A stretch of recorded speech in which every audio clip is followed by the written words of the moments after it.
Assalomu alaykum. Bugun anexokriptos, ya'ni tirnoqning et ichiga o'sish haqida gaplashamiz. Anexokriptos bu qish oylarida ayniqsa juda ko'p uchraydigan kasallik va asosan bu birinchi barmoq, ya'ni bosh barmoqda, oyoqning bosh barmog'ida tirnoqning ichki qismiga o'sib kirishi natijasida yuzaga keladigan kasallik hisoblanadi. Barmoqlarda asosan og'riq, shish va yiring chiqishi bilan kechadi. Dastlab gigiyena va tampon qo'yish orqali yoki spirtli kompress orqali bu kasallikdan qutulish mumkin, lekin agar u yiringli holatlarga o'tadigan bo'lsa, jarrohlik aralashuvi zarur bo'ladi.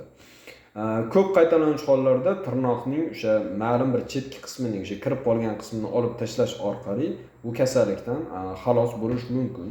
Operatsiyadan so'ng albatta keng oyoq kiyim kiyish va bog'limlarni tez-tez almashtirib turish tavsiya etiladi.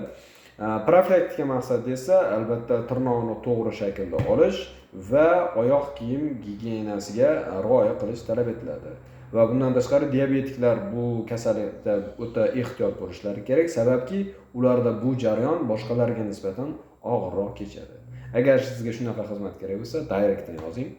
Ismim Shukurjon, xirurgman. Har kuni biror kasallik haqida ozgina ma'lumot berib borishga harakat qilaman. Rahmat.